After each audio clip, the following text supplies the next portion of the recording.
Okay, thinking about Confucianism and Taoism, let's compare the two and see some of the distinctions between them. Remember that in general, both of them are very philosophical. They don't even mention the idea of a personal God. It's all centered around humanism, and but there are some distinctions between the two.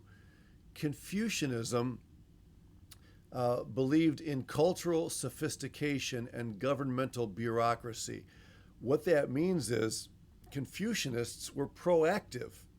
They believed that you could develop culture and that you could become involved in politics and political things, government and leadership and change and those sorts of things. Remember, we said that Taoism believed in just letting everything be. Don't try to change things, don't try to upset things, just let everything go and the balance will come about on its own. But Confucianism was proactive. Taoism said follow the natural course. Therefore, you wouldn't find Taoists becoming involved in government, whereas Confucianists would. In fact, there was a time in the history of China when Confucianism was actually outlawed. And the reason is because it was making waves politically. But then later on, many years later, when the Chinese government began to realize that Confucianists were very peaceful and very nonviolent, they changed the law and allowed Confucianism to revive in the country. Interesting study. So Confucianism asks, what should I do? Whereas Taoism asks, who should I be? Now, remember back when we talked about the cultural values, we compared being versus doing cultures. That's not really the same thing that is happening here. Here, Confucianism is saying, I have a responsibility to make things better. And Taoism says, no, you have a responsibility just to be who you are and let everything else be what it is. Okay? The Tao Te Ching is a book produced by the followers of Taoism. It's the most popular book. It's translated into many different languages, and it deals with this whole idea of how to follow the natural course and be what you should be. So, very interesting. Now, I'm going to look quickly at some characteristics, and this chart gets a little bit wordy, and so I'm not going to expect you to memorize all of this, but I just want to point out some highlights and get what you can get from it. And if there are some things that seem a little bit deep or hard to understand, don't worry about it. I just want to do a flyover of some characteristics of Taoism. And I'm going to make this bigger so you can read it more easily. They believe in mystery and the unknowable. In other words, everything is empty of attributes and yet possesses character. Well, what does that mean? Attributes are characteristics of being, so how can you lack characteristics and yet possess character? Again, that's one of those contradictions that we recognize in the system that they would not worry about. It's the unproduced producer of all is. Now that sounds kind of like what we'd say about God. We'd say God is the uncaused cause of everything that exists. And again, you can see the hand of Satan here in substituting the truth of God for something that is far from God's truth. Taoism believes in quietness. Its presence goes unnoticed except by intuition, the Tao. You don't really notice that the Tao is there. You just kind of understand that it is. You're aware of it. It demands emptying oneself of all and opening up to the Tao. Now, this is very dangerous. Any religious system that says you have to just release your mental capacities altogether, stop trying to think things through, just open your mind and let it do what it's going to do. You're opening yourself to Satan's mastery over you. And that's really what happens in a situation like this. It also believes in what we call low position. Low position is an interesting concept. It's part of the yin side of the yin yang. It's a feminine quality. And it's compared to a valley. A valley may be considered inferior to a mountain because it's so low, and yet it is strong because it collects the life giving water that's necessary for things to grow.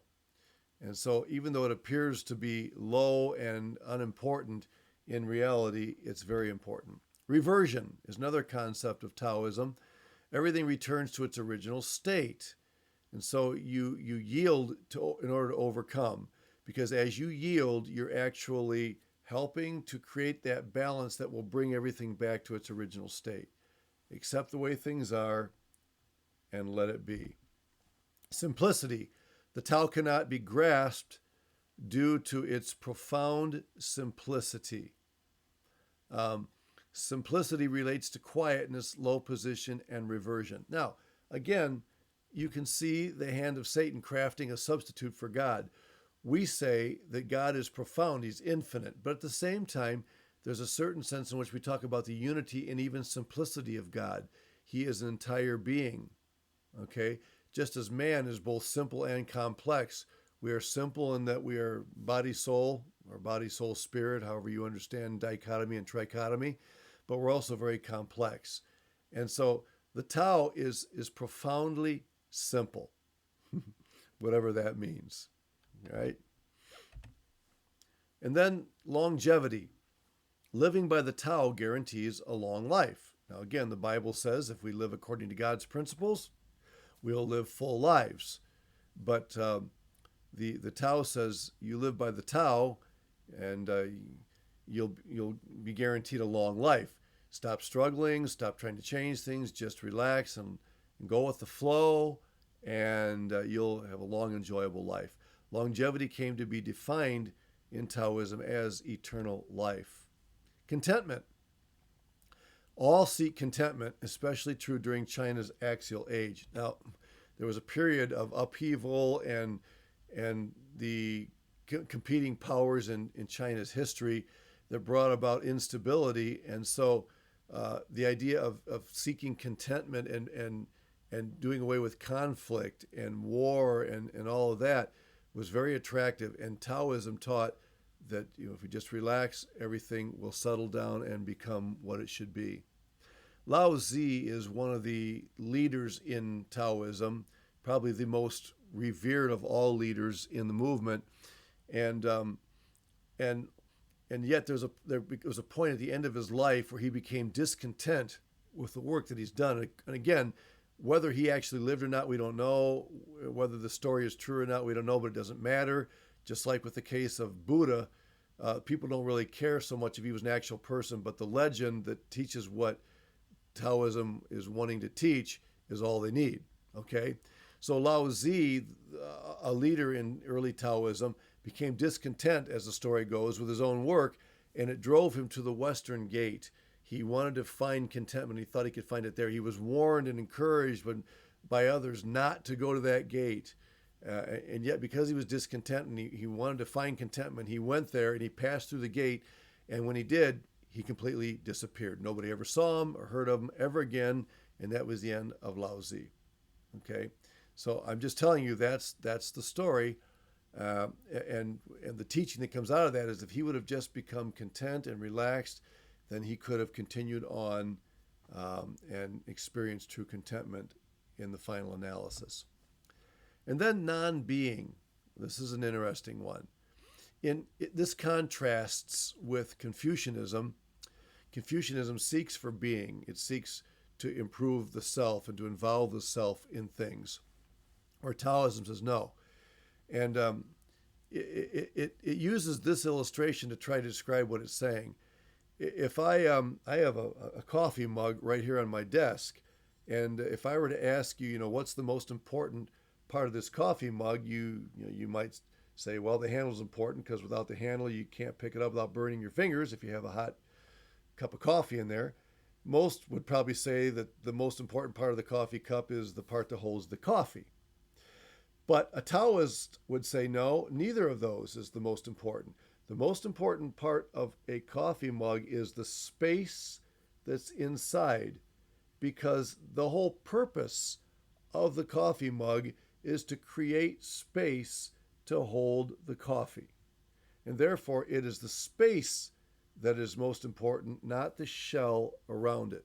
Now, we could have an interesting discussion about that, but I'm just telling you that's one way that they try to describe that. All right?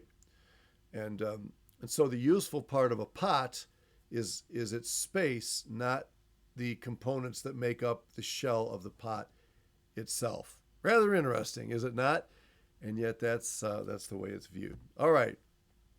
Well, thinking of Confucian now, Confucius was the first to suggest the possibility of the refinement of an inner moral force. Te maintained that everyone possessed such an inherent inner moral force, but that this force needed to be cultivated. Now, if you read that carefully and think about it, he's teaching nothing more, nothing less than secular humanism. Humans have everything that they need to become everything that they should be, and that force just needs to be cultivated. No concept of God, no concept of spiritual force or spiritual aid. It's all resident within the person of the human. Confucian taught some key relationships that served as the axis of society. The key to a healthy society was right relationships, and the most important of those was the father-son relationship. Now, we would say, well, the most important is probably the husband and wife because from them come the children. But no, in Confucianism, the father-son relationship is the most important because of the handing down of responsibility and authority from one generation to the next.